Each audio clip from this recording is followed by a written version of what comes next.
निज बोध रूपम योगीन्द्रमीड्यं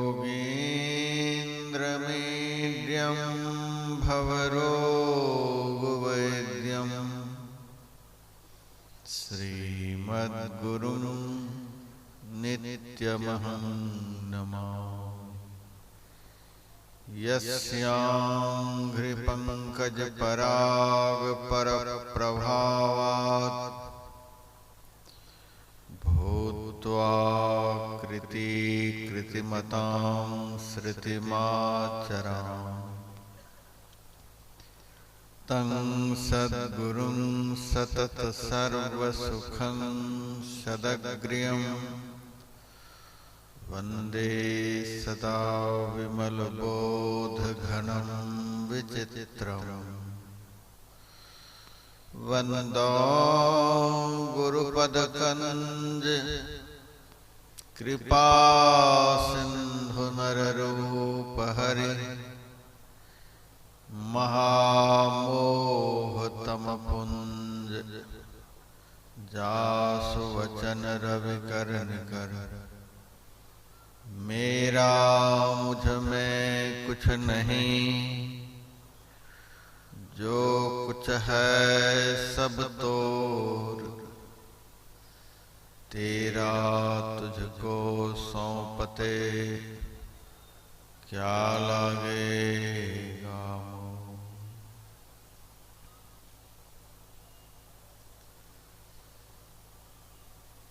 मंच पर पधारे सम्माननीय साधु समाज,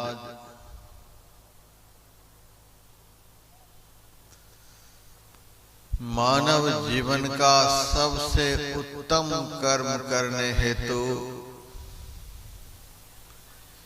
इस महापवित्र स्थल पर आए हुए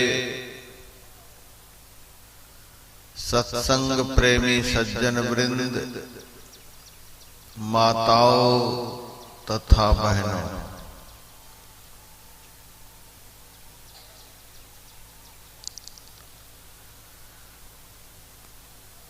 परमाराध्य संत सद्गुरु महाराज की असीम कृपा से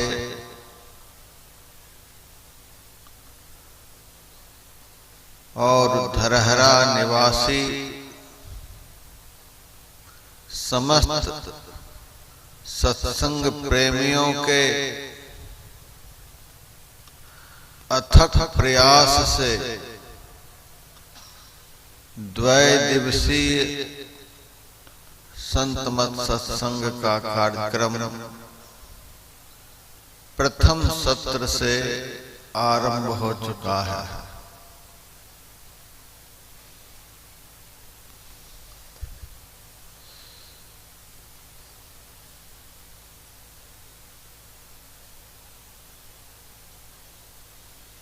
मेरा समय बड़ा व्यस्त रहता है, भक्तों का आग्रह बहुत रहता है, जिस कारण जिस गांव में मैं एक बार जाता हूं, दोबारा जाना बड़ा मुश्किल होता है। जाता भी हूं तो 10, 12, 15 साल के बाद, लेकिन आप लोग हमको यहाँ लगातार तीसरी बार कार्यक्रम में देख रहे हैं।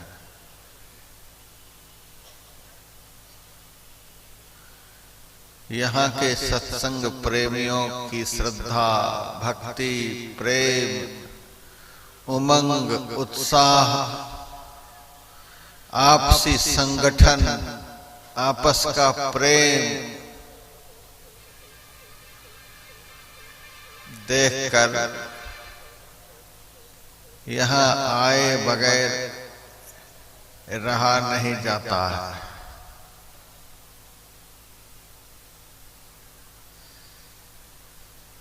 मैंने पिछले साल भी बतलाया था,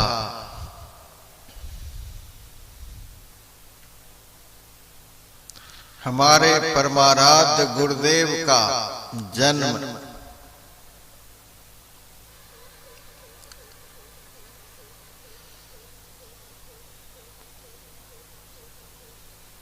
अब मधेपुरा जिला खोखसी श्याम मझवा मोहल्ला में हुआ।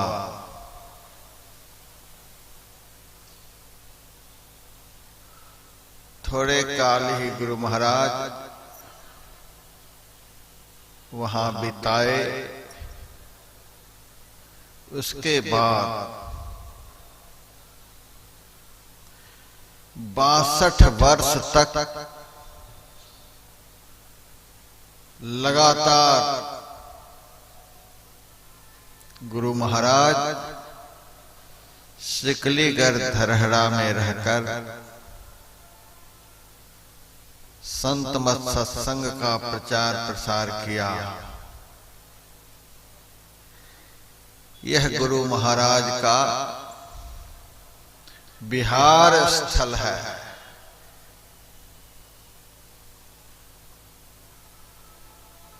इस सिकलीगढ़ धरहरा का एक एक रजकन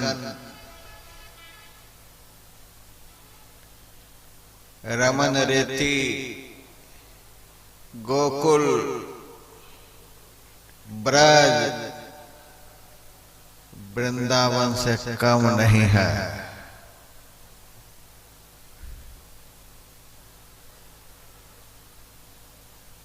उसके बाद गुरु महाराज का अंतिम प्रवास कुप्पा घाट भागलपुर में रहा।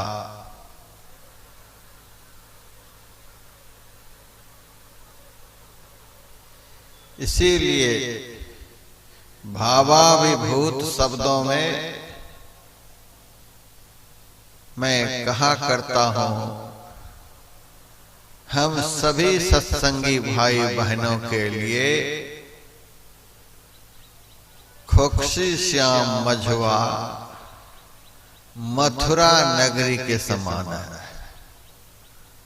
हम लोगों के लिए मथुरा खोखसी श्याम मझवा है। वहां हमारे गुरुदेव का जन्म हुआ।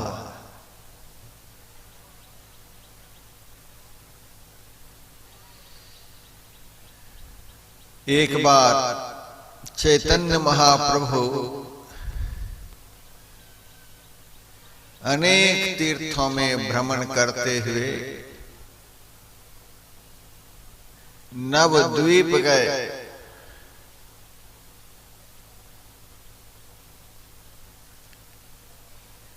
वहां की पावन भूमि पर लोट पोट करने लगे।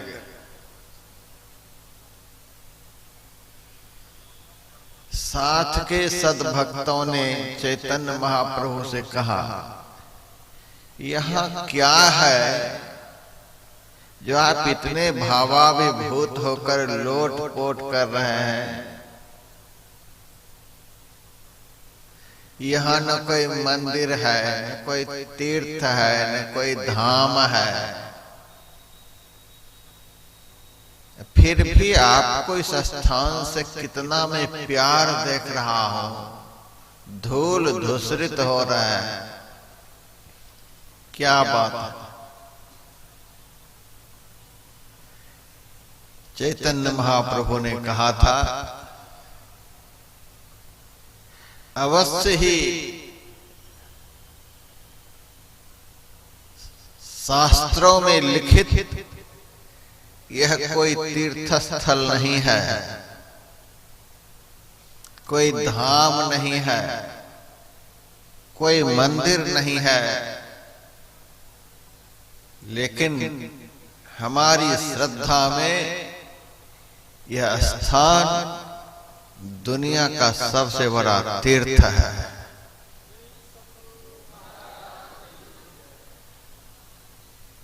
साथ के भक्तों ने कहा, सो कैसे? चैतन्य महाप्रभु ने कहा, इसी स्थान पर हमारे गुरु अद्वैताचार्य का जन्म हुआ था। यह गुरु तीर्थ है। शिष्य के लिए आज के शिष्य अधिकतर चटनी चाटने वाले होते जा रहे हैं। गुरु तत्व को समझने वाले बहुत कम।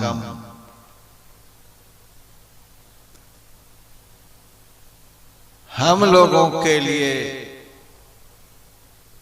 चैतन्य महाप्रभु कह रहे हैं, शिष्य के लिए गुरु का अवतरण स्थल, विहार स्थल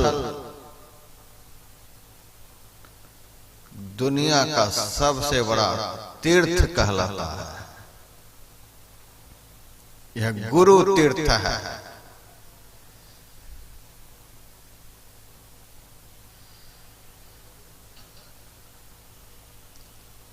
हम लोगों का मथुरा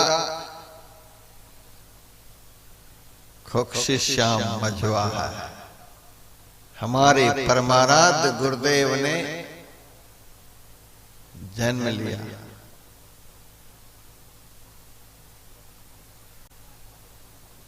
मर्यादा पुरुषोत्तम श्री राम का जन्म अयोध्या में हुआ।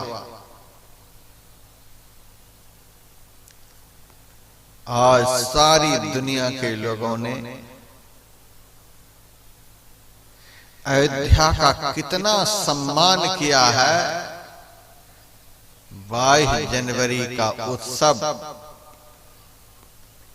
इसका परिचायक है। देश विदेश में दीपावली का त्योहार मनाया गया था। कितना बड़ा उत्सव मनाया गया था। मर्यादा पुरुषोत्तम श्री राम का वह जन्म स्थल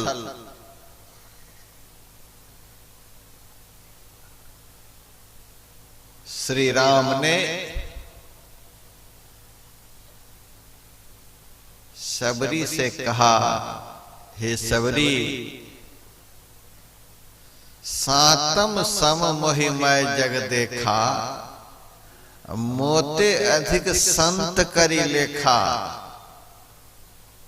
भक्ति का 7वां अंग, तू समस्त प्राणियों में मेरा ही दर्शन कर, और जिनकी कृपा से ऐसी दृष्टि प्राप्त होती है, ऐसे संत को मेरे से भी अधिक मान,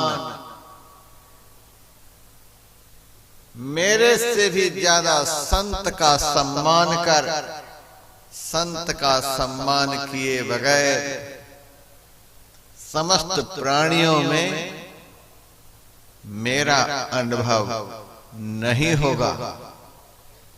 संत को मेरे से भी ज्यादा करके मानना।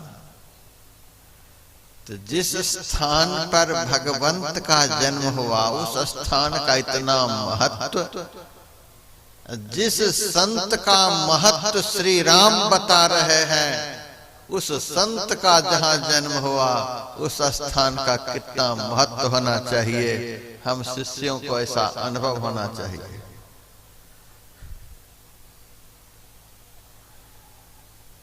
और यह सिकलीगढ़ धरहरा गुरु महाराज का विहार स्थल है। बहुत विचरण किया है गुरु महाराज ने यहाँ। यह हम लोगों के लिए वृंदावन है। यह हम लोगों के लिए रमन रहती है, यह हम लोगों के लिए गोकुल है, यह हम लोगों के लिए ब्रजमंडल है। इस महातीर्थ की तो साल में एक बार सबको परिक्रमा करनी चाहिए, प्रदक्षिणा करनी चाहिए। इतना प्रेम हम लोगों के दिल में इस स्थान के प्रति होना चाहिए।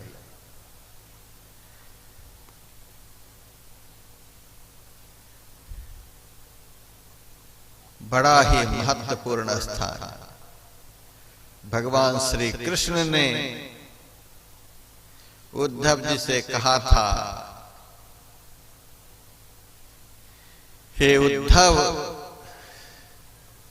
निरपेक्षम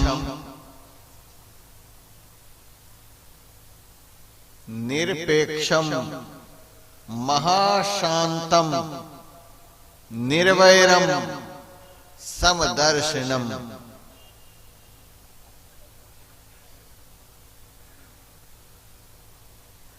अणुव्रजाम्यहं नित्यं पूयेयत्यं हृरेणभिः। उद्धव, जो संत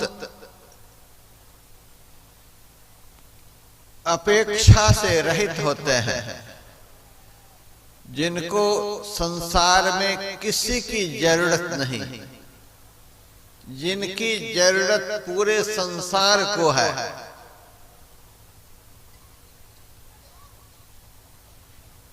निरपेक्षम मुनिं, जो सदैव आत्मचिंतन में ही डूबे रहते हैं, जिनकी सारी इंद्रियां, जिनके अंदर के सारे विकार शांत हो चुके हैं,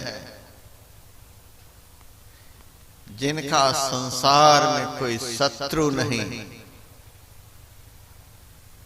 जो संसार के समस्त प्राणियों को एक दृष्टि से देखते हैं, कोई भेदभाव नहीं। हे उद्धव, ऐसे संत जब चलते हैं तो मैं उनके पीछे पीछे चलता हूं, ऐसे संत के पीछे पीछे मैं चलता हूं। उद्धव जी ने कहा, सारी दुनिया आपके पीछे चलती है और आप संत के पीछे चलते हो, संत में क्या विशेषता है? भगवान कृष्ण ने कहा, संत की विशेषता, संत के चलने से, उनके चरणों से जो धूल उड़ेगी, उस धूल का स्पर्श मेरे शरीर से हो जाएगा तो मैं पवित्र हो जाऊंगा। चरणन रज निज अंग लगाऊं, शोधूं गात हमारे, उधो मोहे संत सदा अति प्यारे। भगवान के चरण नख से गंगा निकली है। गंगा में सामर्थ्य कितना! त्रैलोक पावनी सुरसरी, तीनों लोकों को पवित्र करने की ताकत गंगा में है। ऐसी गंगा भगवान के चरण नख से निकली है। अब बताएं, गंगा विशेष पवित्र है कि जिस चरण से गंगा निकली वह चरण विशेष पवित्र है? कहना तो पड़ेगा ही कि भगवान के चरण विशेष पवित्र है। और जिसके चरण हैं वे भगवान ज्यादा पवित्र कि चरण ज्यादा पवित्र? चरण तो सबसे नीचे का अंग माना जाता है। वेद में चरण को ही शूद्र कहा है।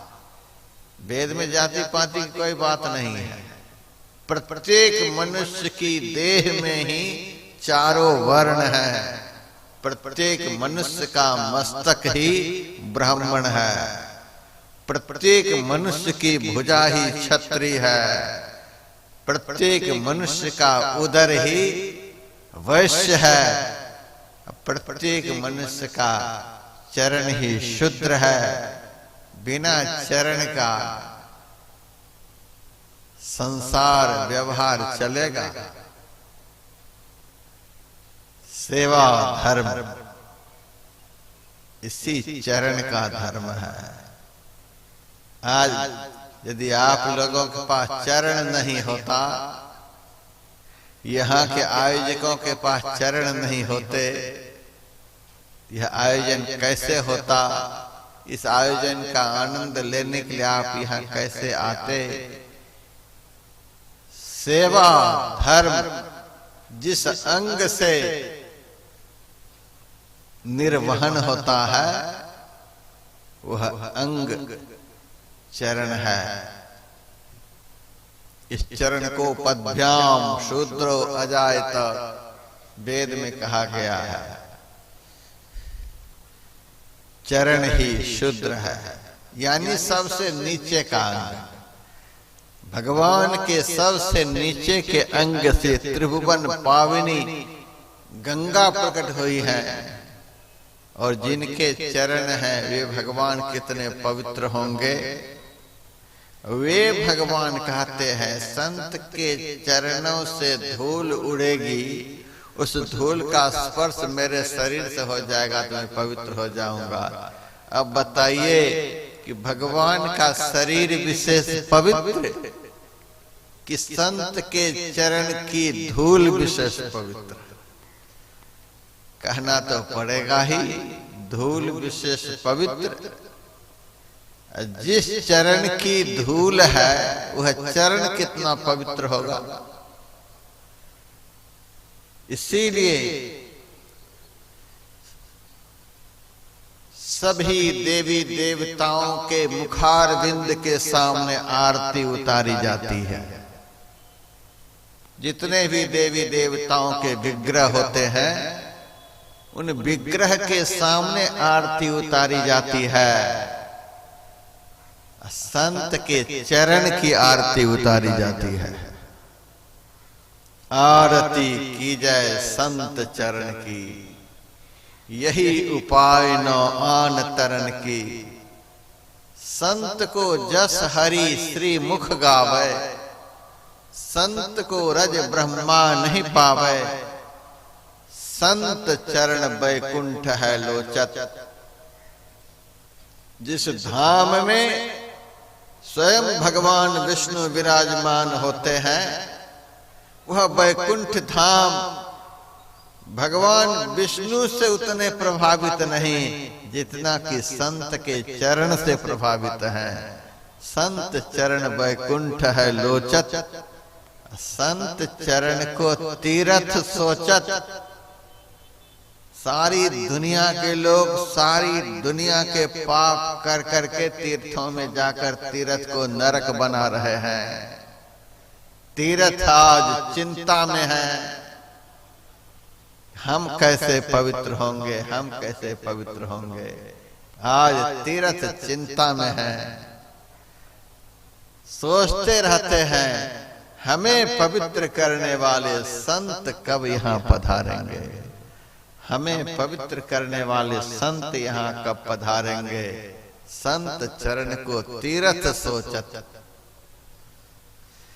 संत राम में अंतर नाही, एक रस देखे दो माही।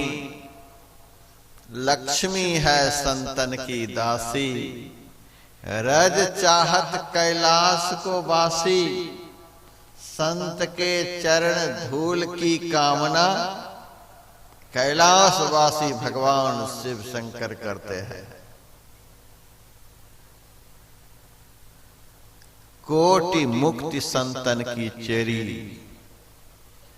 पलटू दास मूल हम हेरी। जिस संत चरण की इतनी महिमा शास्त्रों में है वह चरण इस सिकलीगढ़ धरहरा में 62 साल तक विचरण किया है। भगवान श्री कृष्ण तो वृंदावन में मात्र 11 साल 55 दिन ही रहे, और हमारे गुरुदेव इस चिखलीगढ़ धरहरा में 62 साल तक विचरण करते रहे। हम लोगों की दृष्टि में इस स्थान का कितना महत्व होना चाहिए।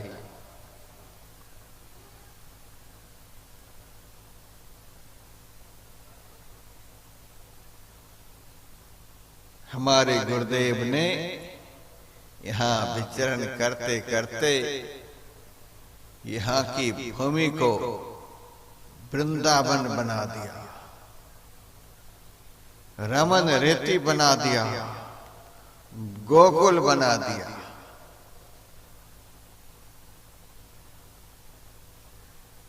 और ब्रज मंडल बना दिया। हम लोग आज वृंदावन में बैठे हैं।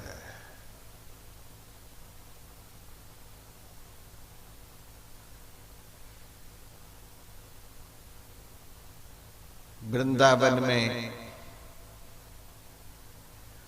भगवान श्री कृष्ण की महत्ता है, प्रधानता है।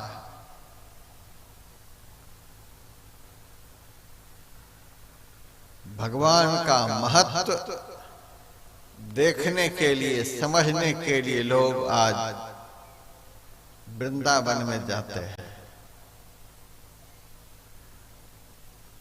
और हम लोग आज जिस वृंदावन में हैं, इस स्थान का महत्व क्या है? भगवान श्री कृष्ण ने उद्धव जी से कहा, न रोधयति मां योगो न सांख्यं धर्म एव च न स्वाध्यायस्तपस्त्यागो इष्टापूर्तं न दक्षिणा व्रतानि यज्ञ छंदांसि तीर्थानि नियमायमाः यथा वरुंधे सत्संगा सर्वसंगा पहोहिमा। हे उद्धव, कितना भी कोई योग करे, मैं उनके बस में नहीं हो सकता। कितना भी कोई सांख्य शास्त्र का अध्ययन करे, मैं उनके बस में नहीं हो सकता। कितना भी कोई धर्म कर्म करे, मैं उनके बस में नहीं हो सकता।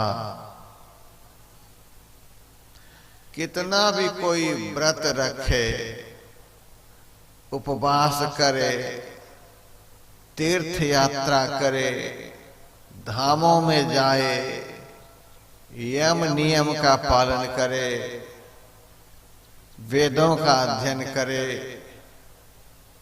गोदान करे, यज्ञ करे, कुआं बनाए, मंदिर बनाए, कितना भी कोई कुछ करे, मुझे बस में नहीं कर सकता।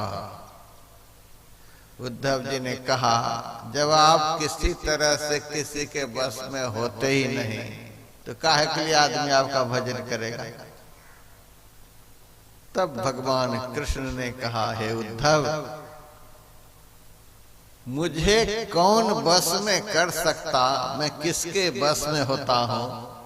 अब यह सुनो, यथा वरुंधे सत्संगा सर्वसंगा पहोहिमा। उद्धव, जिस आदमी ने संत का संग कर लिया, मैं उसके बस में हो जाता हूं। संत का संग करने से भगवान बस में हो जाते हैं। जिस संत की ऐसी महिमा है, उस संत ने इस भूमि पर 62 साल तक विचरण किया है।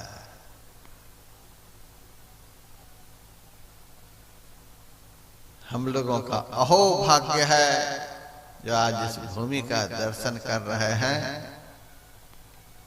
और उनके भाग्य की तो हम सराहना ही नहीं कर सकते कि जिनका जन्म ही धरहरा में है। हम तो यहाँ के सत्संगियों का दर्शन करने के लिए आते हैं, जिनका जन्म ही धरहरा में है। यहाँ का एक एक रज कण दर्शन के योग्य, और यहाँ जिन्होंने जन्म लिया वो सत्संगी दर्शन के योग्य। इसीलिए मैं तो यहाँ के सत्संगियों का दर्शन करने के लिए साल में एक बार आ जाया करता हूँ।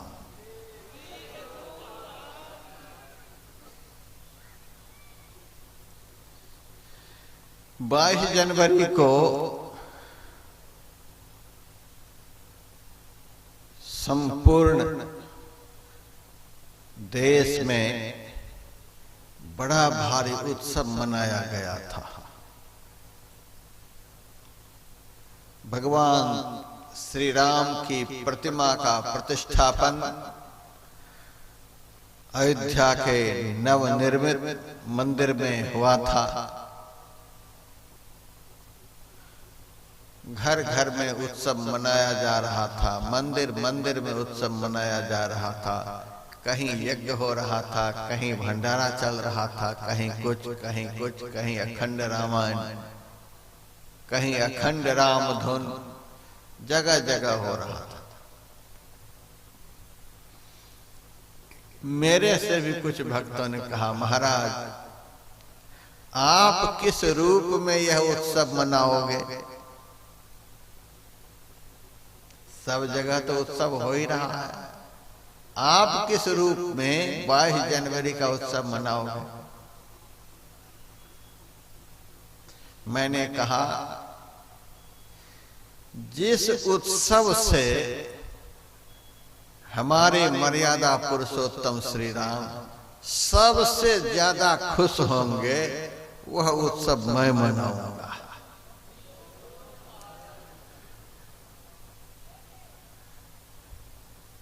महाराज वह उत्सव किस रूप में आप मनाओगे? मैंने कहा, वह उत्सव मैं सत्संग के रूप में मनाऊंगा। भगवान श्री राम को, भगवान कृष्ण को सत्संग से बढ़कर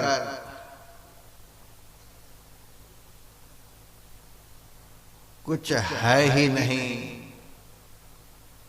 भगवान श्री राम, भगवान श्री कृष्ण के लिए सत्संग से बढ़कर कोई उत्सव है ही नहीं।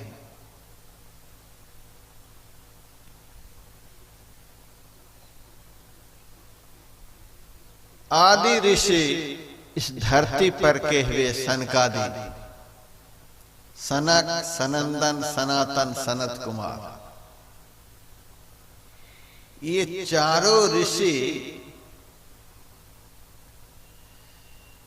अयोध्या गए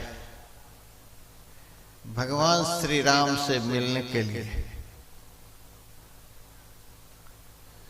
भगवान श्री राम ने चारों ऋषियों को दूर से ही देखा।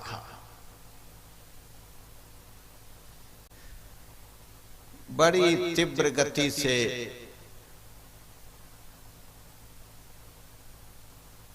चारों ऋषि की अगवानी करने के लिए गए। ऋषि चाहते हैं कि मैं श्री राम का चरण पकड़कर प्रणाम करूं, लेकिन भगवान इतने तेज तर्रार कि ऋषि तो देखते ही रह गए। भगवान ही चारों ऋषि के चरणों में लिपट गए। संत के चरण में भगवंत लिपट गए। चित्रकूट भी जब भगवान गए हैं तो वाल्मीकि मुनि संत हैं, भगवान से मिलने के लिए कुटिया से वे चले आ रहे हैं और इधर से श्री राम बड़ी तेजी से गए, मुनि को प्रणाम नहीं करने दिया, दंड के समान गिरकर मुनि के चरणों में प्रणाम किया है। रामायण में लिखा हुआ है, मुनि कह राम दंडवत कीन्हा, आशीर्वाद विप्रवर दीन्हा। जो भगवान को भी आशीर्वाद प्रदान करे, भगवान को भी फलने और फूलने के लिए आशीर्वाद प्रदान करे, वे संत हम लोगों के लिए कितना क्या कुछ कर सकते हैं, कल्पना से बाहर की बात है। सनकादिक ऋषि को बड़े आदर के साथ भगवान अपने दरबार में ले गए और अपने शरीर पर का पीतांबर उतार कर ऋषि को बैठने के लिए दिए। महाराज इस पीतांबर पर आप पधारो, बैठो। सनकादिक ऋषि आदि संत हैं, उन्होंने कहा प्रभु आपके पवित्र पीतांबर पर हम कैसे चरण रख सकते हैं। मर्यादा पुरुषोत्तम श्री राम ने कहा यह मेरा पीतांबर तब पवित्र होगा जब हे संत आपका चरण इस पर पड़ेगा, आप इसका उद्धार करें, आप इसको पवित्र करें। संत का चरण पड़ा, उस पर बैठे सनकादिक ऋषि। भगवान के शरीर पर के वस्त्र पर संत विराजमान हुए और स्वागत में श्री राम क्या बोले, बड़े भाग पाई सत्संगा, बिनहि प्रयास होई भव भंगा। बड़े भाग्य से आज हमें संतों का दर्शन प्राप्त हुआ। आज मेरा अहोभाग्य है जो हमें दरबार में संत का दर्शन हो रहा है। अयोध्या वासियों ने कहा हे राम, संत के दर्शन से आप इतने प्रफुल्लित हो रहे हो, क्या विशेषता इनमें है? कहा विशेषता बिनहि प्रयास होई भव भंगा,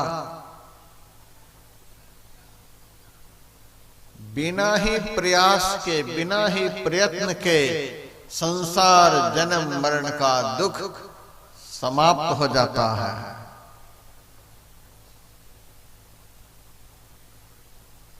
आज दुनिया के लोग अपने अपने दुख निवारण के लिए कितना प्रयास कर रहे हैं।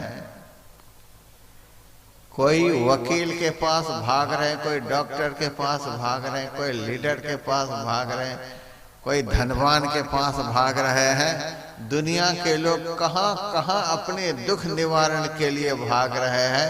साधारण दुख निवारण के लिए दुनिया कहां से कहां भाग रही है। आज आप लोगों का अहोभाग्य है कि सही ठिकाने पर भाग करके आए हैं। जो संत की शरण में भाग करके आ गया, उनके जीवन के साधारण दुख को कौन कहे, जन्म मरण का जो सबसे बड़ा दुख है वह दुख भी समाप्त हो जाता है। बिना प्रयास का समाप्त हो जाता है। संत शरण जो परा ताहि का लगा ठिकाना, और कहीं नहीं कुशल सकल बैराट चबेना। आप लोग सही ठिकाने पर पहुंच गए। यहां से उत्थान का मार्ग आरंभ होता है। यहां से कल्याण का मार्ग आरंभ होता है। यहां से अखंड सुख का दरवाजा खुलता है। यहां से अखंड शांति का स्रोत निकल पड़ता है। यहां से आत्म कल्याण का दिशा प्रशस्त होता है। ऐसी जगह पर आप लोग पहुंच चुके हैं। कितना श्री राम ने संत का सम्मान किया, कितना भगवान कृष्ण ने संत का सम्मान किया। शिव जी तो संत के महाभक्त हैं। लोग नहीं समझते हैं, बोल बम बोल बम बोल बम, नहीं समझते। भगवान शिव को मानते, लेकिन भगवान शिव की नहीं मानते। भगवान शिव पार्वती जी से कहते हैं, गिरिजा संत समागम समन लाभ कछुआ। हे पार्वती, संतों के समागम के समान इस संसार में दूसरा कोई लाभ नहीं। पार्वती जी बोली, संतों के समागम के समान दूसरा कोई लाभ नहीं। कौन सा लाभ होता है? संतों की शरण में जाने से कौन सा लाभ होता है? शिव जी ने पार्वती जी से कहा, देवी बताओ, लाभ शब्द में अक्षर कितने होते हैं? पार्वती जी बोली, 2 अक्षर, ल आकार और भ। शिव जी ने कहा, इसका मतलब क्या हुआ? ल आकार और भ दोनों मिलकर के क्या हुए? का लाभ। ल आकार और भ लाभ। और इसका उल्टा, लाभ का उल्टा भला। उलट दो इन दोनों अक्षर को, भला हो जाएगा। यही सबसे बड़ा लाभ है। जो संत का संग करेगा उसका कभी बुरा नहीं होगा, उससे कभी बुरा दिन देखना नहीं पड़ेगा। आहा, सारे जीवन लक्ष्मण जी राम के साथ रहे और थोड़ी सी गलती लक्ष्मण जी से आज्ञा पालन में हो गई तो लव कुश कांड आप पढ़कर देखिए कि श्री राम ने लक्ष्मण का त्याग कर दिया। भगवान ने जब लक्ष्मण का त्याग कर दिया तो लक्ष्मण जी ने आत्महत्या कर ली। उन्होंने अपने से अपनी जान को गंवा करके देह का त्याग कर दिया।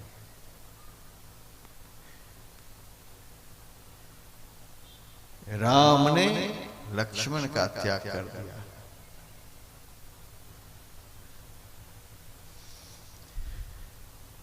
इतना साथ में रहे तो भी लक्ष्मण की क्या हालत हुई।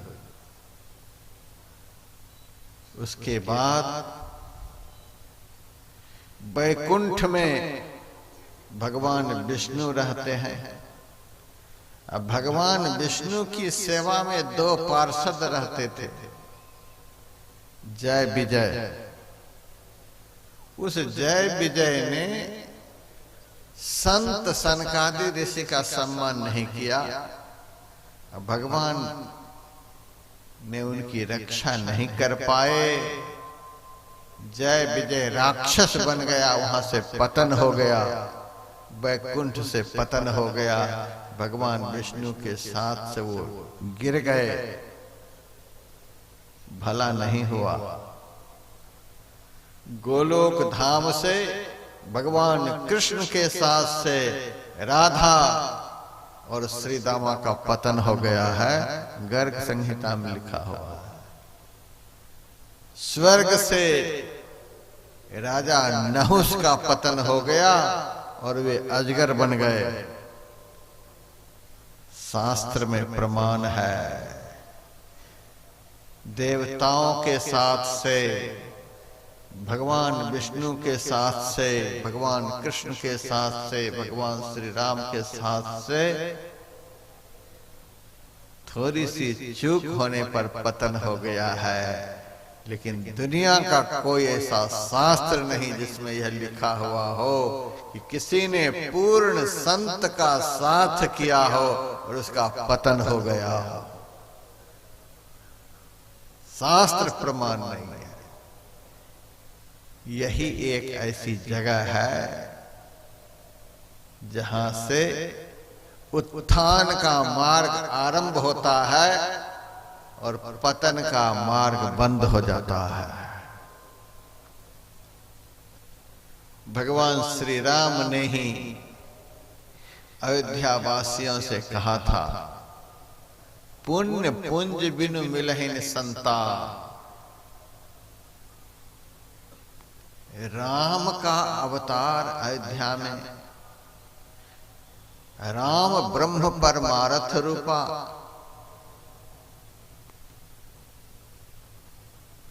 ब्रह्म के अवतार श्री राम है और वे श्री राम अयोध्या वासियों से कह रहे हैं, पुण्य पुंज बिनु मिलहिन संता। पुण्य के ढेर हुए बगैर, पुण्य का पहाड़ खड़ा हुए बगैर जीवन में संत नहीं मिलते। पुण्य पुंज बिनु मिलहिन संता। अयोध्या वासियों ने भगवान से कहा, यदि पुण्य के ढेर से, पुण्य के पहाड़ से जीवन में संत मिल गए तो फिर आगे क्या होगा? संत के मिलने पर क्या होगा? बहुत जन्म के पुण्य से संत मिलते हैं, संत के मिलने पर क्या होता है? तो श्री राम ने कहा, सत्संगति संस्कृति कर अंता। संत का जो संग है संस्कृति का अंत कर देने वाला है। संस्कृति का क्या अर्थ होता है? संसरण। संसरण का अर्थ होता है फिसलन। फिसलना बंद हो जाएगा।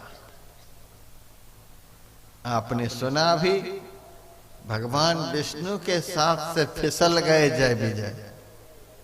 भगवान कृष्ण के साथ से श्री दामा राधा ये दोनों फिसल गए।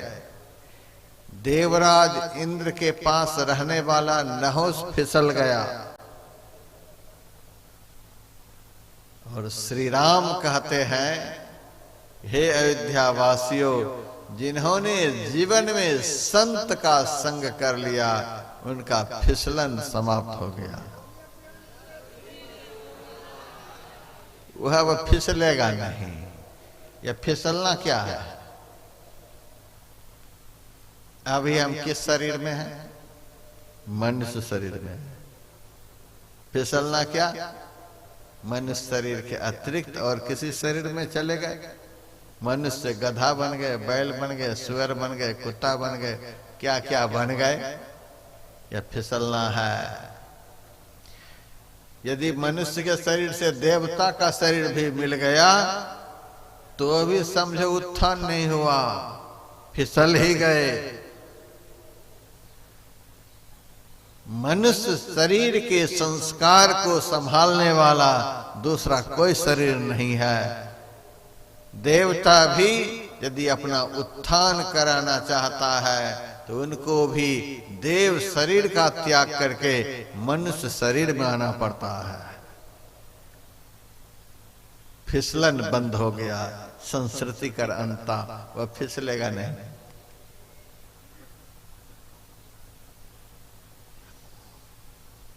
बनिया लोग कहा करते हैं, पूंजी लौटे नाचे साव।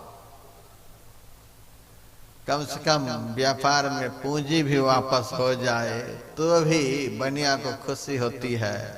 चलो मुनाफा नहीं हुआ, पूंजी तो वापस हो गई।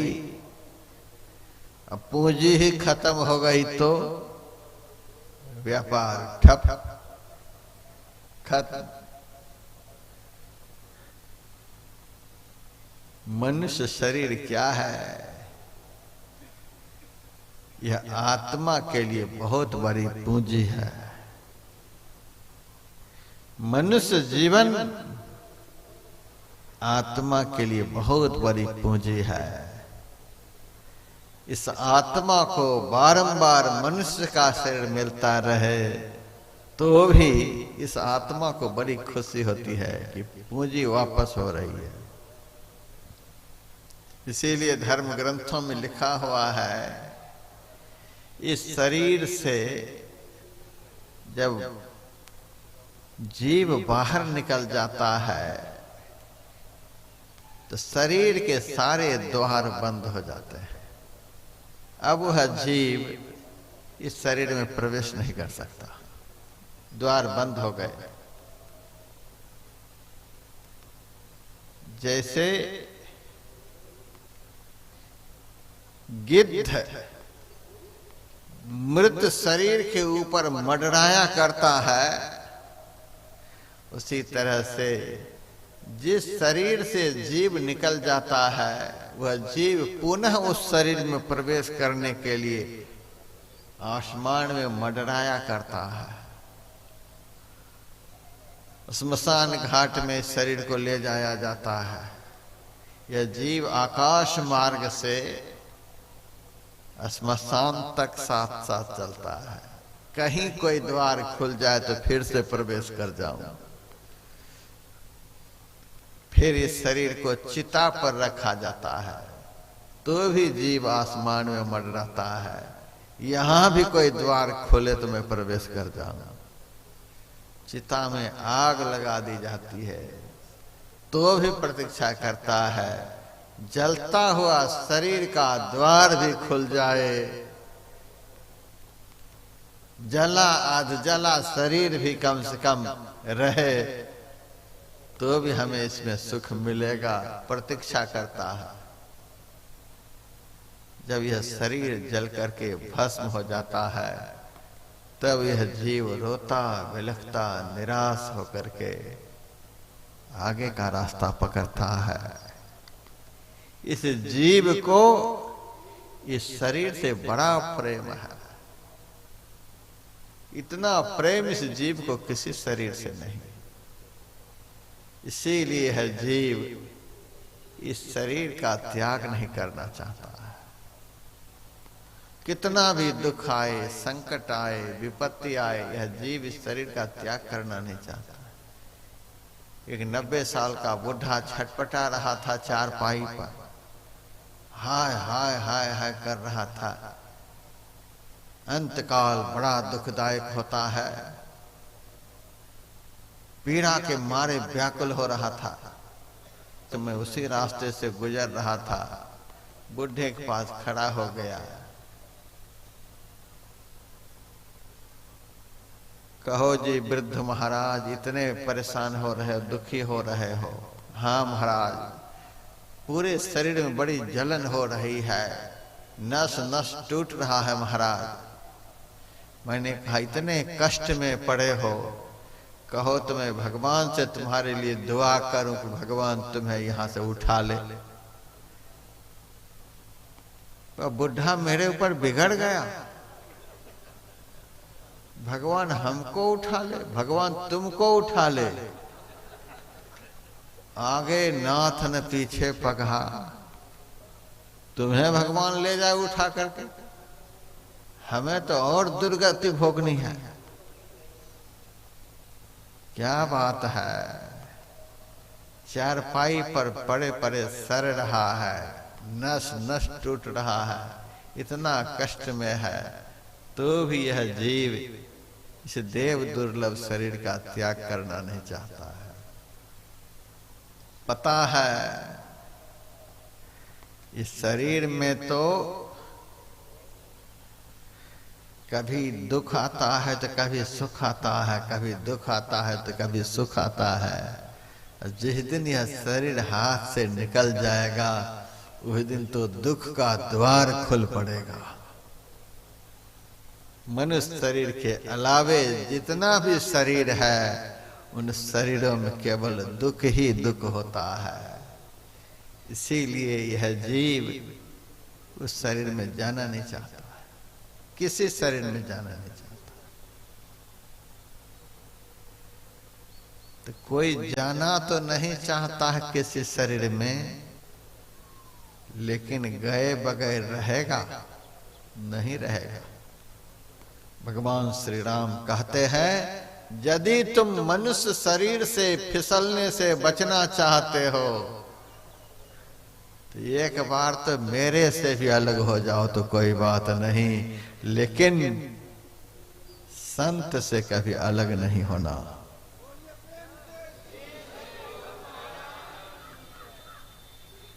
फिसलन से बचाने वाले संत ही हैं, ऐसे साथी जीवन में कोई नहीं मिल सकेंगे।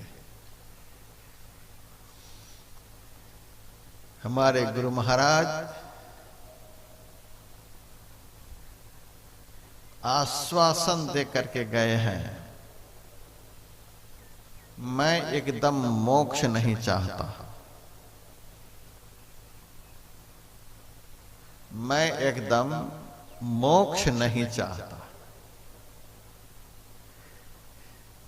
क्या इसका मतलब हुआ? इतना बड़ा त्याग हम लोगों के लिए गुरु महाराज के जीवन में है। मैं एकदम मोक्ष नहीं चाहता। मोक्ष किसको कहते हैं? अखंड सुख को। मोक्ष का अर्थ अखंड सुख। दुख देने वाला शरीर और संसार के बंधनों से सदा सदा के लिए मुक्ति, छुटकारा, अखंड आनंद, अखंड शांति।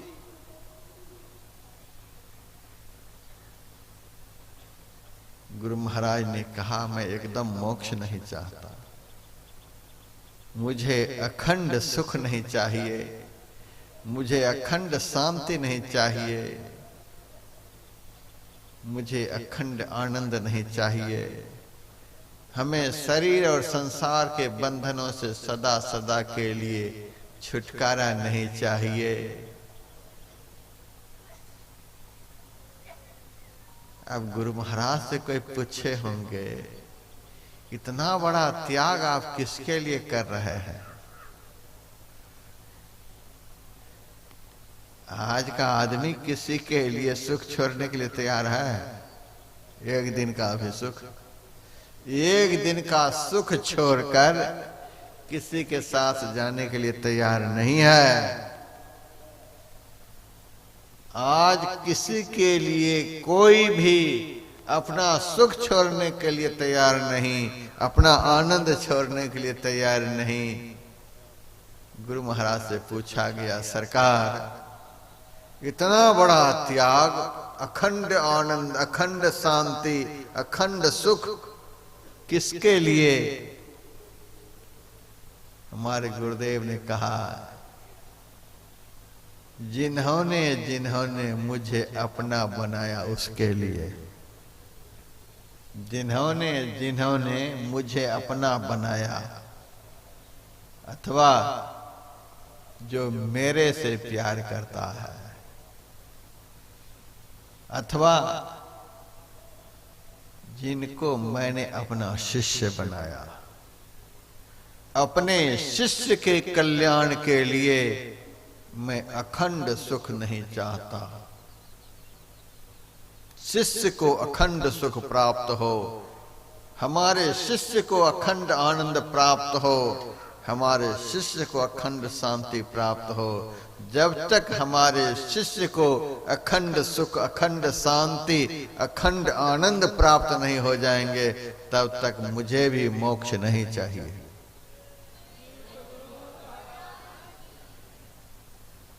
हम लोग सत्संग में आ जाते हैं तो इतने सही समझते हैं कि हमने निहाल कर दिया गुरु महाराज का। सत्संग में आ गए, गुरु महाराज का निहाल कर दिए। गुरु महाराज का निहाल आप करेंगे? आप अपना निहाल करने के लिए यहाँ आए हैं। आपके लिए गुरु महाराज ने कितना बड़ा त्याग किया है। मैं एकदम मोक्ष नहीं चाहता। कौन ऐसे आपको संबंधी मिलेंगे इस दुनिया में? कौन ऐसे संबंधी मिलेंगे जो आपके सुख के लिए, आपके कल्याण के लिए शरीर को छोड़े, फिर शरीर लेकर के आए, शरीर को छोड़े, फिर शरीर लेकर के आए। मैं बारंबार आऊंगा और बहुतों को साथ लिए जाऊंगा। गुरु महाराज का वचन है। आप बताएं ऐसा संबंधी संसार में कौन है? उस संबंधी का नाम बताएं आप, जो आपके लिए लौट करके आए। अरे बाप मर जाते हैं तो दोबारा सपने में नहीं आते हैं। आते हैं कभी बेटे के पास, बेटा क्या हाल समाचार है, मैं बहुत दुखी हूं तुमसे। भाई जाता है तो भाई भाई से मिलने के लिए कभी नहीं आता है। यदि बेटा ही आगे निकल गया तो रोता हुआ बाप से मिलने के लिए कभी नहीं आता। कभी पत्नी आगे निकल जाती है, कभी पति आगे निकल जाता है। आता है कोई मिलने के लिए? है दुनिया में कोई ऐसे संबंधी जो शरीर छोड़ करके जाए? एक तो ऐसे ये लोग हैं कि जाने के समय भी नहीं बताते। ऐसे दगाबाज से हमारा प्रेम हो रखा है। खिलाए पिलाए, मौज मस्ती, कितना कुछ आपने दिया, और जब जाने लगे तो बताए भी नहीं। ऐसे संसार से प्रेम, सारे जीवन हम प्रेम करें और जब जाने लगे तो बताएं भी नहीं कि मैं जा रहा हूं। इनसे हम क्या उम्मीद कर सकते हैं? जो जाते समय बताए नहीं तो उनसे क्या उम्मीद कर सकते हैं? हमारे गुरु महाराज तो बता करके गए। डंके की चोट से बाबा देवी साहब ने हमको जितने दिनों के लिए आशीर्वाद दिया है उससे पहले मैं नहीं जाऊंगा, बता करके गए। पूज्यपाद संत शिशु बाबा से बोले थे कि जिस दिन मेरा पैर में सूजन आ जाएगा, पैर फूलने लगेगा, तो समझ लेना कि फिर मैं नहीं रहूंगा, शरीर त्याग दूंगा। चलते समय भी नहाए धोए और अपने सारे शिष्यों से कहा, अब तुम लोग भी ध्यान करो, मैं भी ध्यान करता हूं, क्योंकि संध्या कालीन ध्यान का समय हो गया। अपने सारे शिष्यों को ध्यान में लगाया और अपने भी ध्यान करते हुए देह का त्याग किया।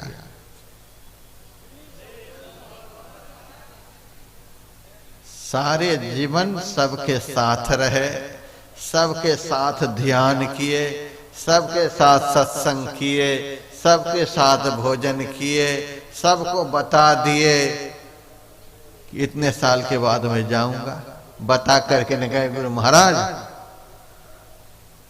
यहां दुनिया में कौन बता कर जाने वाले हैं बताइए?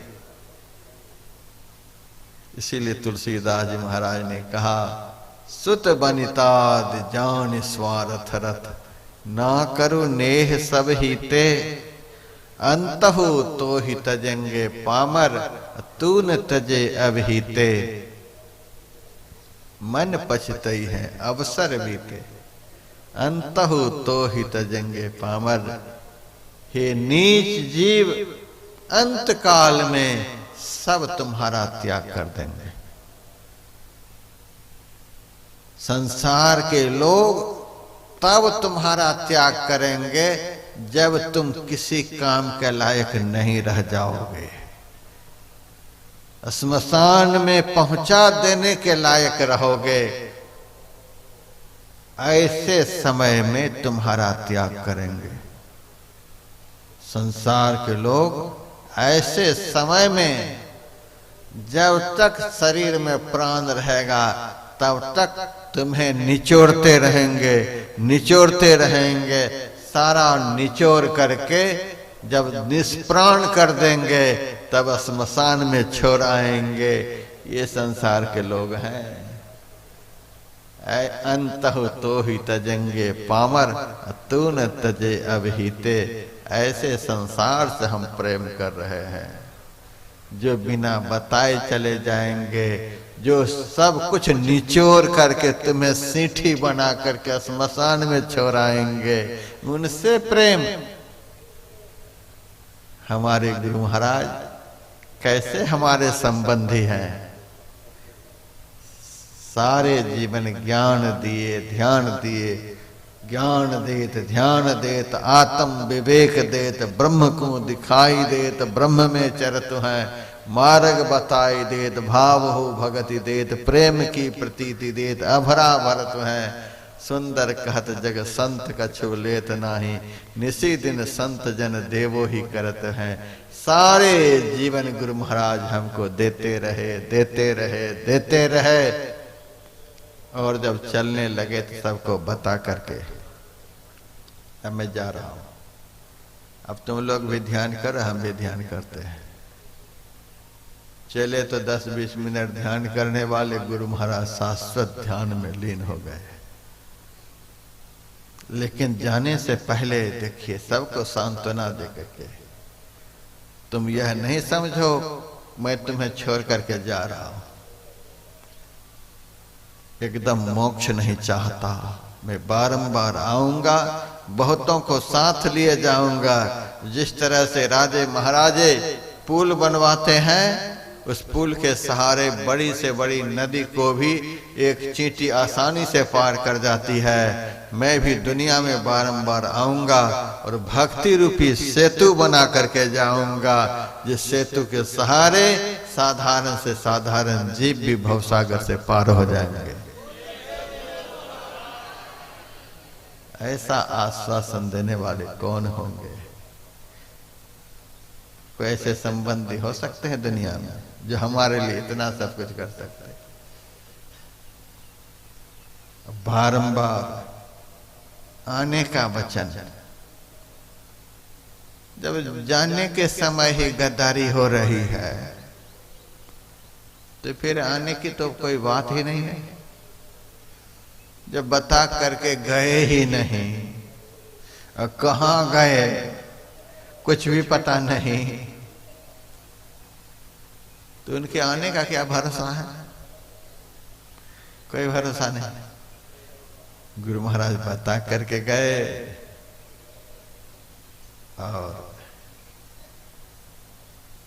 सब कुछ कह करके भी गए। आप गुरु महाराज की पुस्तकों को पढ़िए, गुरु महाराज के प्रवचनों को पढ़िए, सब कुछ बता करके गए। दुनिया के लोग तो कुछ बता करके नहीं जाते हैं, चुपचाप चले जाते हैं। फिर बारंबार आने की भी बात। ऐसे संबंधी मिलेंगे कोई दुनिया में? ऐसे संबंधी से संबंध जोड़ना चाहिए कि दगाबाज से संबंध जोड़ना चाहिए। इस संसार में दो ही असली संबंधी हैं। एक संबंधी भीतर में रहते हैं और एक संबंधी बाहर में रहते हैं। भीतर में रहने वाले संबंधी का नाम भगवंत, 24 घंटे हमारे साथ। जब दुनिया में आए तब भी साथ, जब तक दुनिया में हैं तब तक साथ, जब दुनिया से जाएंगे तब भी साथ। अंदर में रहने वाले भगवंत शाश्वत संबंधी है। न कोई स्वार्थ भी है, हम आपसे कोई स्वार्थ भी है, स्वार्थ के कारण साथ में घूम रहे हैं।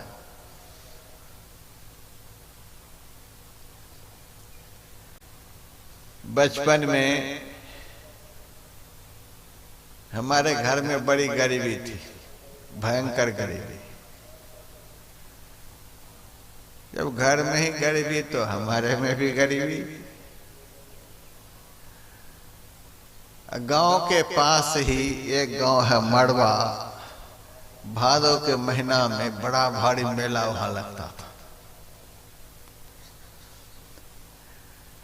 अब बचपन में मेला देखने की तो बड़ी इच्छा रहती है।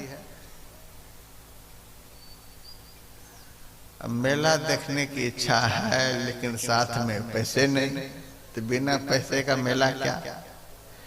बहुत रोने धोने पर माताजी जैसे तैसे व्यवस्था करके 5 पैसा दे। अब 5 पैसा में क्या मेला होगा। लेकिन 50 साल पहले की बात है, 5 पैसे का भी महत्व था। 5 पैसे लेकर के जाते थे। हम तो ऐसे, हमसे भी 20, हमारे घर के बगल वाले एक लड़का, वह साथ पकड़ ले कि ये कुछ खिलाएगा मेले में। हम बताएं नहीं कि हमारे पास 5-6 पैसे हैं, हम भी चलेंगे, हम भी चलेंगे। चलो, वो इस ख्याल से है कि ये मेला में कुछ खिलाएगा, साथ पकड़ ले, छोड़े नहीं। हम सोचे कि 5 पैसे मिले हैं, उसमें भी एक साथ जा रहा है, अब तो भारी मुश्किल है। लेकिन बड़ा जिद करे तो चलो, पूरा मेला घुमाए, कुछ खिलाओ, कुछ खिलाओ।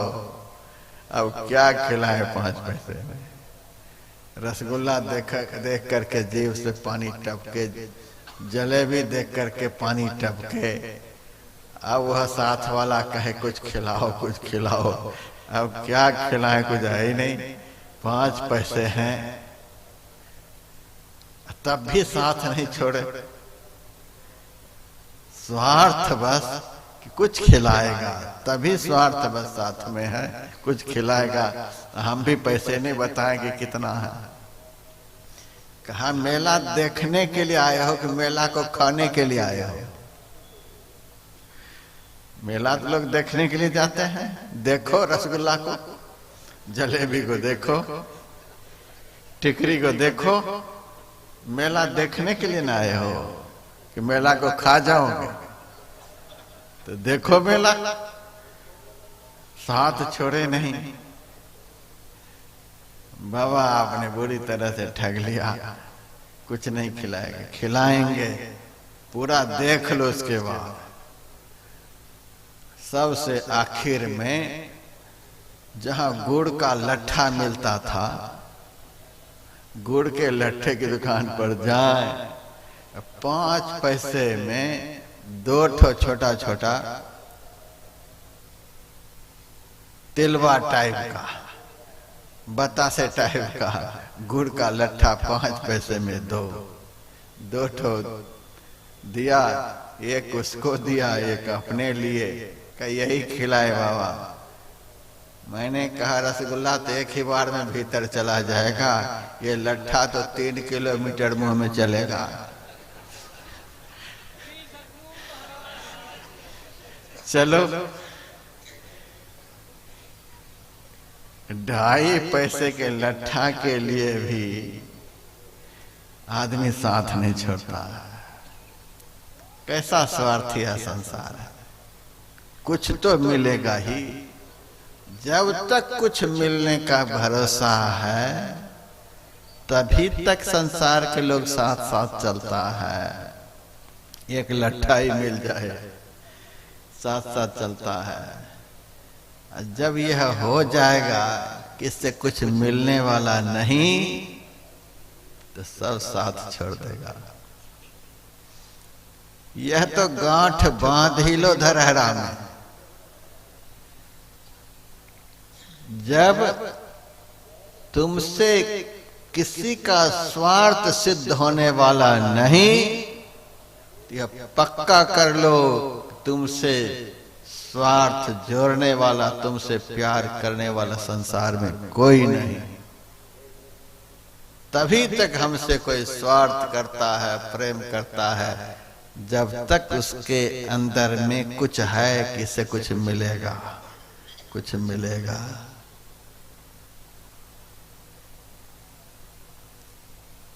परमात्मा को हमसे क्या स्वार्थ है, बताएं आप लोग। जो हमारे अंदर में बैठे हुए हैं उनको हमसे क्या स्वार्थ है? 24 घंटे हमारे स्वार्थ को वो सिद्ध कर रहे हैं। परमात्मा को हमसे कौन सा स्वार्थ है? 24 घंटे हमारे स्वार्थ को सिद्ध करने के लिए वे तत्पर रहते हैं।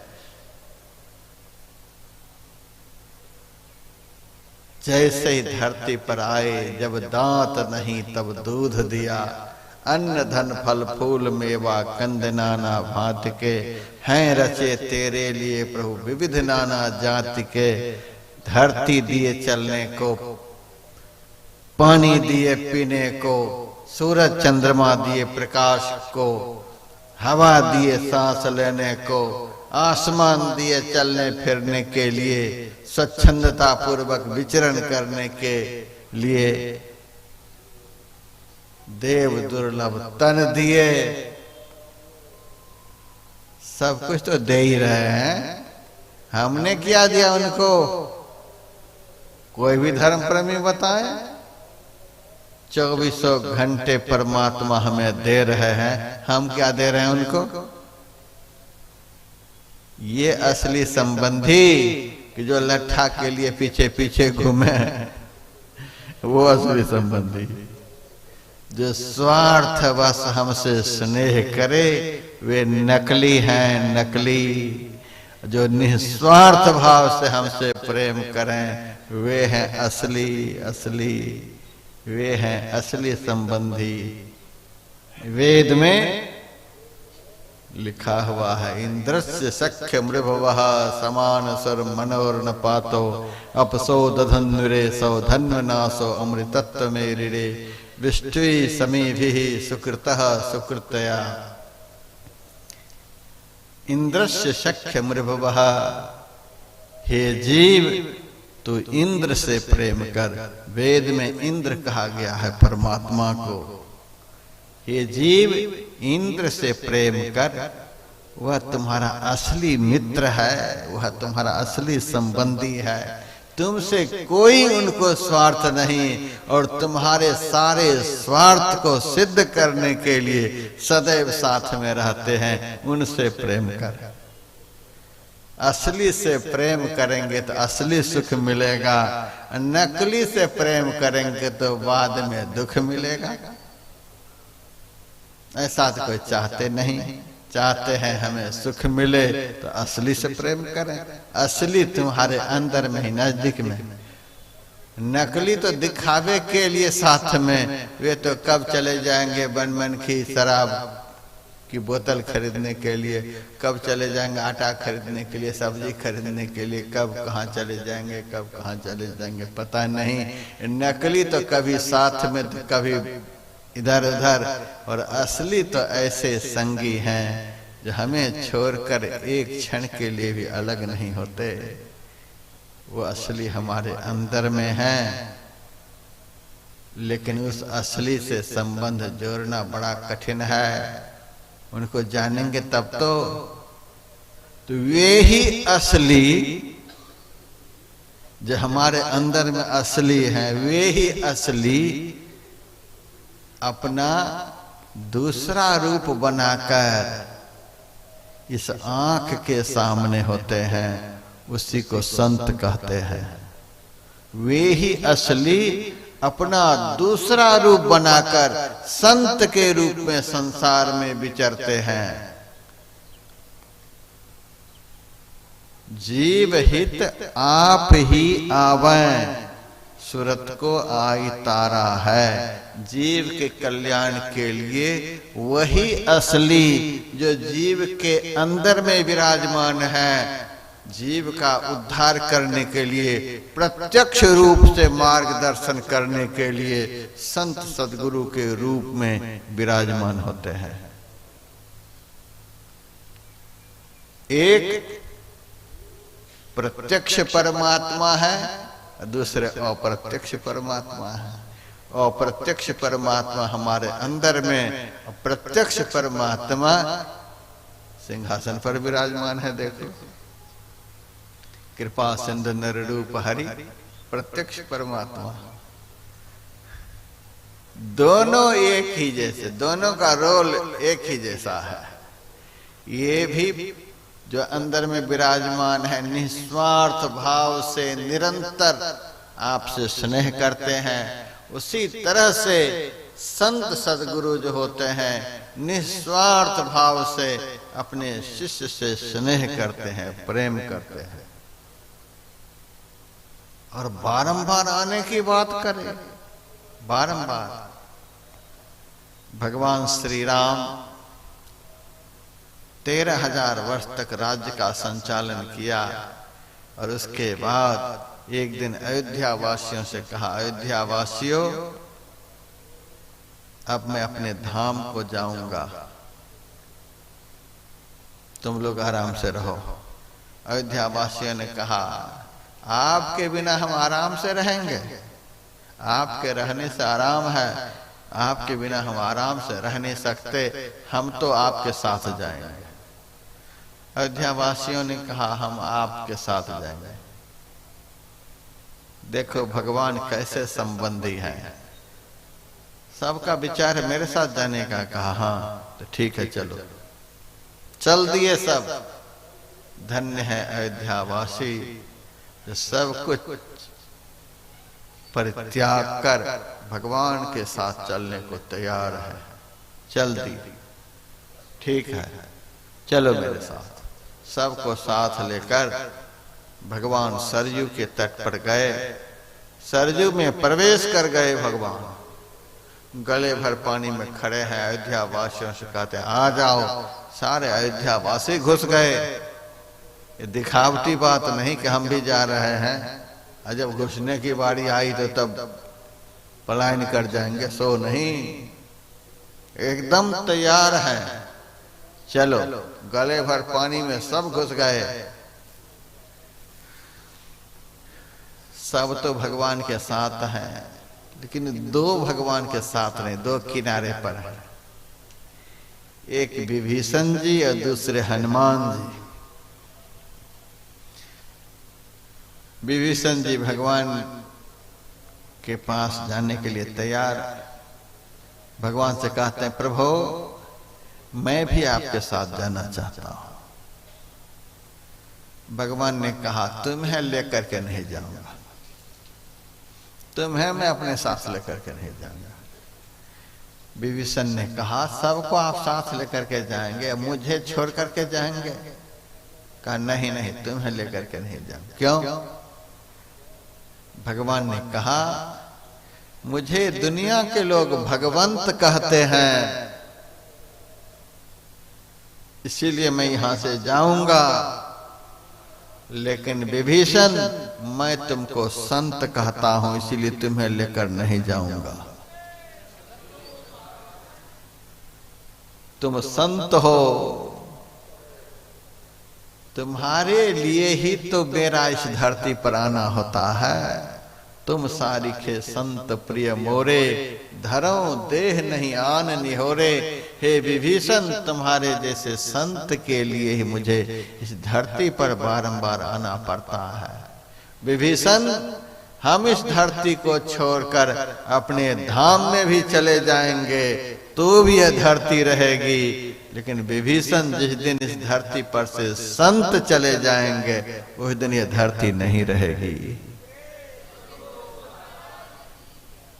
आग लगी आकाश में, चुई चुई पड़े अंगार। संत न होते जगत में, जल जाता संसार।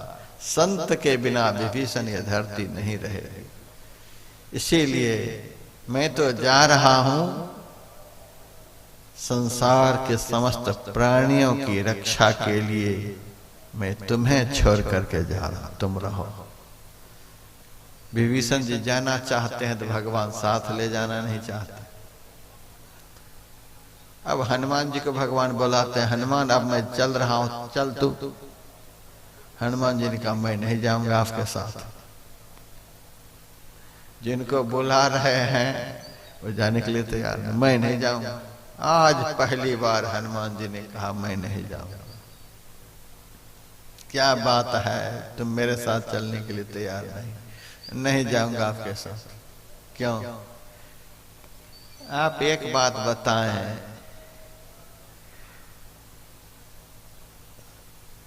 संत को छोड़कर आपको एक क्षण भी वैकुंठ में शांति मिलेगी? आप बताएं तो।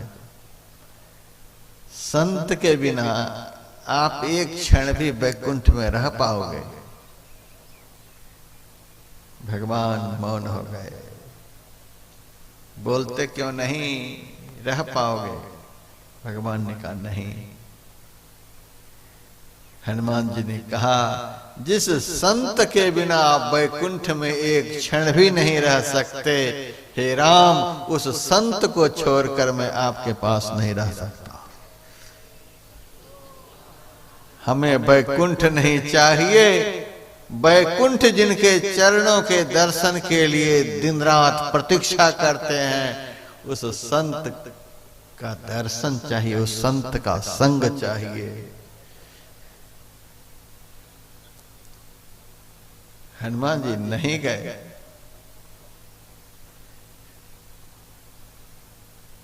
तो भगवान ने कहा फिर तो मेरे प्रति तुम्हारा कोई प्रेम नहीं है। तुम्हारा प्रेम तो संत से है, मेरे से तो कोई प्रेम नहीं रहा। दुनिया के लोग राम भक्त राम भक्त तुमको कहते हैं, आज पोल खुल गया तुम्हारा। तुमको तो संत से ज्यादा प्रेम है, कहलाते हो राम भक्त। तब हनुमान जी ने कहा हे राम, आप एक बात बताओ, संत के मुंह से कथा किनकी निकलती है? किनकी कथा संत के मुंह से निकलती है? आपकी तो कथा निकलती है। तो जब तक इस धरती पर संत रहेंगे तब तक संत के मुंह से आपकी कथा में सुनता रहूंगा। इसीलिए हम संत को छोड़कर नहीं जाएंगे। तुलसीदास जी महाराज से भी जब भगवान श्री राम ने मंदाकिनी के तट पर कहा था, हे तुलसीदास, घास की झोपड़ी में रहते हो, खाने पीने का कोई ठौर ठिकाना नहीं, आज मेरा हृदय द्रवीभूत हो गया तुमको देने के लिए, तुम्हारी जो इच्छा हो मेरे से मांगो। तुलसीदास को देखिए, कुछ भी नहीं कुटिया में, तो भी मांगते क्या है? देहि सत्संग निज अंग श्री रंग भव भंग कारण शरण शोकहारी। हमें संत का संग दीजिए। भगवान परीक्षा लेते हुए कहते हैं, मैं तो आया था तुम्हारी दयनीय दशा को देखकर कुछ देने के लिए, तुम संत का संग मांग रहे हो। खाओगे क्या, पहनोगे क्या, रहोगे कैसे? रोटी मिलेगी फिर कैसे? दाल कैसे मिलेगी? कपड़े कैसे मिलेंगे? सत्संग मांग रहे हो। दर दर के भिखारी, कुछ नहीं तुम्हारी कुटिया में, सत्संग से ही ये सब मिलेंगे। तुलसीदास जी महाराज कहते हैं, हे राम, आप कह रहे हो कि सत्संग तुम मेरे से मांग रहे हो, तो सत्संग के मिलने से ही तुम्हें रोटी मिल जाएगी, दाल मिल जाएगी, कपड़े मिल जाएंगे।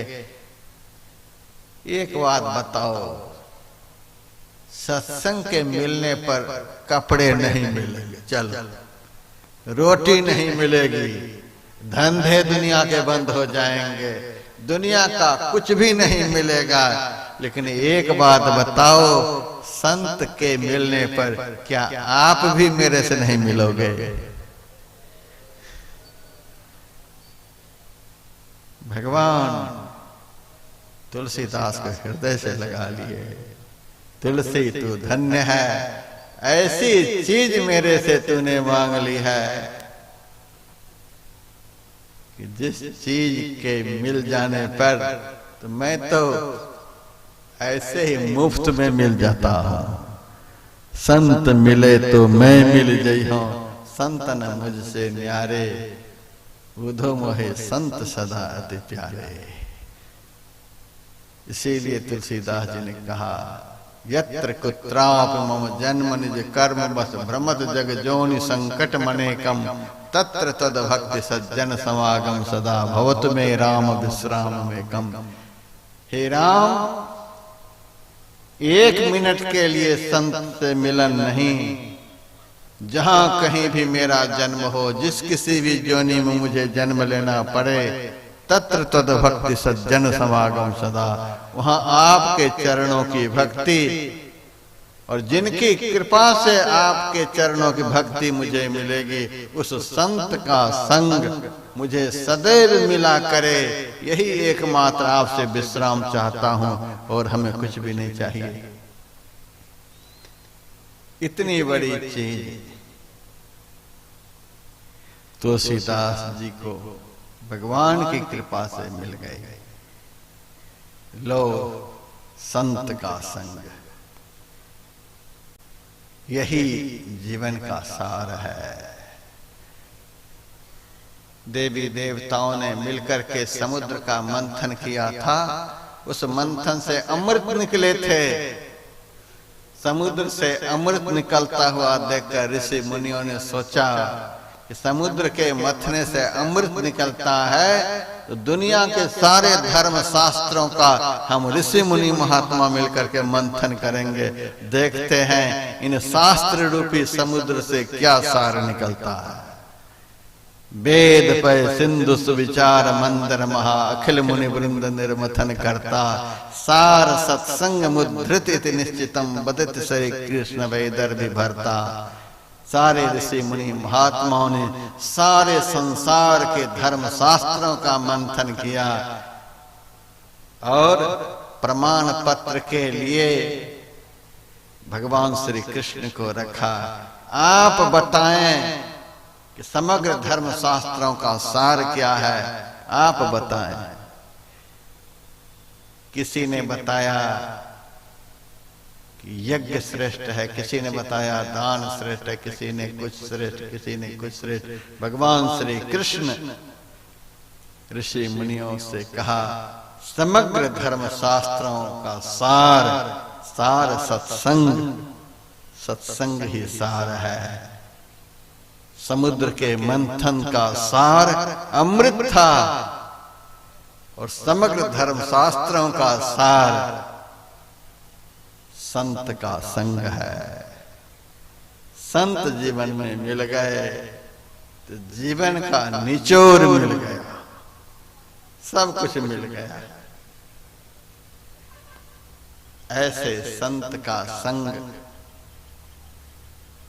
और खास करके संत की भूमि, संत की बिहार भूमि, जिस भूमि पर हमारे संत सदगुरु ने 62 वर्ष तक लगातार रह करके संत मत का प्रचार प्रसार किया। उसके बाद भी कुप्पा घाट जब गए तो वहां से भी तो यहाँ आना जाना रहा ही। मैंने अपनी कलम से अपने आराध्य देव सदगुरु महाराज का जीवन चरित्र रामायण की तरह लिखा है। जैसे तुलसीदास जी महाराज की श्रद्धा में रामचरितमानस है, उसी तरह से व्यासानंद की श्रद्धा में संत में ही चरित्र है, संत में ही लीलामृत है। आदि अंत जीवन क्षेत्र रामायण की तरह चौपाई, दोहा, छंद, सोरठा श्लोक में है। रामायण की ही तरह आप पढ़ सकते हैं। उस ग्रंथ में मैंने न जाने कितनी बार धरहरा शब्द का प्रयोग किया है। शायद सबसे ज्यादा, कुप्पा घाट से भी ज्यादा, खोखसी श्याम से भी ज्यादा, मनिहारी से भी ज्यादा, दुनिया के सभी स्थानों से ज्यादा मैंने संत में ही लीलामृत में सिकलीगढ़ धरहरा का वर्णन किया है।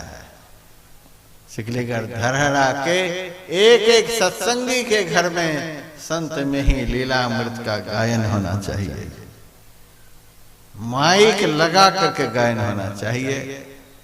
और इस भूमि पर जो भी सत्संगी भाई बहन आए हैं, यहां से प्रसाद के रूप में उसी को लेकर के जाएंगे।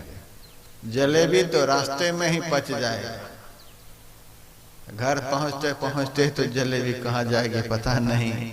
यहाँ से प्रसाद के रूप में एक एक संत में ही लीलामृत लेकर के जाएंगे, तब पता चलेगा हम किस लीला की भूमि पर सत्संग करने के लिए आए हैं। इस गुरु महाराज की लीलामयी भूमि पर से गुरु महाराज की लीलामयी ग्रंथ को लेकर के आप लोग जाएंगे। यहाँ भी जब तक रहें, लोग सोचते हैं जाते समय लेकर के जाएंगे। नहीं नहीं, 2 दिनों तक तो ठाठ ठठ सत्संग करे। इस पंडाल में बैठ करके सब सत्संगी भाई बहन लीलामृत का पाठ करें, खूब पाठ करें। उसके बाद मैंने संग्रह किया है 251 प्रवचन का, महर्षि में ही उपदेशामृत। मैंने संग्रह किया है 112 प्रवचन का, महर्षि में ही वचनामृत। मैंने संग्रह किया है 108 प्रवचन का, महर्षि में ही अनुभव प्रकाश। सत्संगी भाई बहनों, 42 साल हो गए हमें साधु जीवन में, कभी मैंने पैसे का संग्रह नहीं किया, कभी मैंने गाड़ी का संग्रह नहीं किया। एक साइकिल भी आज मेरे पास नहीं है, गाड़ी का संग्रह नहीं किया। मैंने कपड़े का संग्रह नहीं किया, मैंने सोना चांदी हीरा जवाहर का संग्रह नहीं किया। यदि मैंने साधु जीवन में कुछ संग्रह किया है, गुरुदेव के अनमोल वचन का संग्रह किया है। इसी भावना से भावित होकर के पुस्तक बेचने के लिए मैं नहीं आया हूं। जिस श्रद्धा से मैंने गुरुदेव के अनमोल वचन का संग्रह किया है, अनमोल वचन का संग्रह यहां बांटने के लिए मैं आया हूं। गुरुदेव का अनमोल वचन, गुरु महाराज का अनमोल ज्ञान आप लोगों के दरवाजे पर मैं बांटने के लिए आया हूं। पुस्तक के माध्यम से भी कल शाम तक बांटता रहूंगा। और जितना हमारे दिमाग में गुरु महाराज का ज्ञान है, तो मुंह के माध्यम से कल शाम तक बांटता रहूंगा। आप लोग जितना बड़ा झोला लेकर के आए होंगे, उतना ही अधिक यहां से माल लेकर के जाएंगे। आप लोगों का अहो भाग्य है जो यहां आए हुए। इससे बढ़कर आप लोगों के लिए दुनिया में कोई तीर्थ नहीं, कोई धाम नहीं, कोई मंदिर मस्जिद नहीं। सही ठिकाने पर आ गए हैं और सही ठिकाने पर पहुंचने वाला ज्ञान भी यहां से लेकर के जाएंगे। एक से एक दुर्लभ ग्रंथ लेकर के यहां से आप लोग जाएंगे। इन्हीं शब्दों के साथ मैं अभी के प्रवचन को विराम देने के लिए जा रहा हूं। और आप लोगों को पता है, मेरा जो प्रचार है गुरु महाराज की शैली में मेरा प्रचार है। गुरु महाराज का प्रचार स्वावलंबन व्रत का था। जीवन बिताओ स्वावलंबी। जहां जहां गुरुदेव के समय में सत्संग होता था, सभी सत्संगी भाई बहन अपना अपना चूल्हा जला करके अपना अपना भोजन बना करके खाते थे, खिलाते थे। मेरा भी वही प्रचार है, उसी शैली में मेरा प्रचार है। चूड़ा सत्तू खाएंगे और मैं ही के गुण गाएंगे। चूड़ा सत्तू खा करके गुरुदेव के सिद्धांत का परिपालन हम लोगों को करना है। इन्हीं शब्दों के साथ वाणी को विराम दे रहा हूं। आरती भी कर लेंगे तो बहुत अच्छा है। जय गुरु महाराज। श्री सदगुरु महाराज की जय। बाबा कबीर कहते हैं, राम बुलावा भेजिया दिया कबीरा रोय, जो सुख साधु संग में वह बैकुंठ न हो। यह आनंद हम लोगों को बैकुंठ में भी नहीं मिल सकता है। और आदेव की वाणी, गुरु हित हैं, गुरु पितु हैं, गुरु ही जीव के मित हैं। गुरु सम और नहीं कोई दूजा, जो इस जीवों को उद्धारा है। हे मेरे दिल के रहनुमा सदगुरु सरकार, यह संसार का प्रेम तो स्वार्थ बस है। महाराज जी आपका प्रेम तो परमार्थ है। हम पापी जीवों के उद्धार के लिए, कल्याण के लिए, इस धरा की धरती के लिए, इस भूमि पर हर वर्ष आपके चरणों का पदार्पण हो। यह कृपा दृष्टि आपकी बनी रहे। हम पापियों का उद्धार कल्याण हो, यही आपसे आरजू प्रार्थना निवेदन है। बोलिए श्री सदगुरु महाराज की जय। साथ ही हमारे महाराज जी का अमृत कलश अभी समाप्त नहीं हुआ है। इस अमृत का पान 2 दिनों तक विस्तार रूप से चलेगा। इसलिए अपराह्न में भी आप लोग अपने इष्ट मित्रों के साथ अधिक से अधिक संख्या में पहुंचकर समय पर आकर दर्शन और प्रवचन से लाभ उठावेंगे। बोलिए श्री सदगुरु महाराज की जय। एक से एक दिव्य पुस्तक आई हुई है, जो कि महाराज जी के श्रीमुख से हम लोग सुन चुके हैं। कार्यालय में स्टॉल लगा हुआ है। सभी भक्तजन एक एक पुस्तक अवश्य संदेश के रूप में खरीदेंगे, पढ़ेंगे। यह लोक और परलोक दोनों सुखमय होगा। इन्हीं शब्दों के साथ अब हम लोग शिवम बाबा के साथ आरती गायन करें। श्री सदगुरु महाराज की जय। आरती संग सतगुरु के की जय।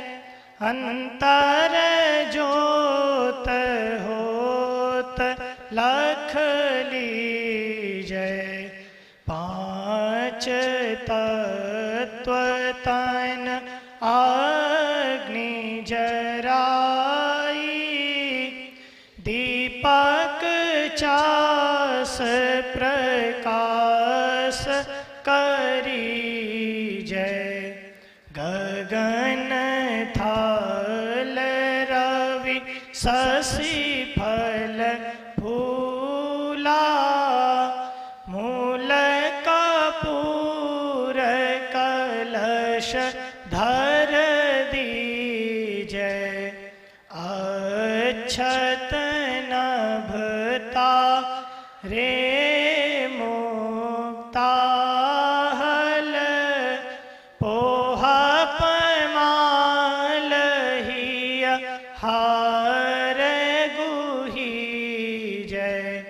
श्वेत पान मिष्टान मिठाई। चंदन धूप दीप सब चीजें। झलक झांझ मन मीन मंजीरा। मधुर मधुर धुनि मृदंग सुनी जय। सर्व सुगंध उड़ी चली आकाश। मधुकर कमल केली धुनि भीजै। निर्मल ज्योत जरत घट माही, देखत दृष्टि दोष सब छीजै। अधर धार अमृत वही आवे, सतमत द्वार अमर रस भीजै। पी पी होय सुरत मत वाली, चढ़ी चढ़ी उमगियामी रसरी झे। कोट भान छवि तेज उजाली, अलख पार लखी लाग लगी जय। छिन छिन सूरत आधर पर राखे, गुरु पर साद आगम रस पीजै। दमकत कड़क का गुरु धामा, उलटिया लाल तुलसी तन तीजै।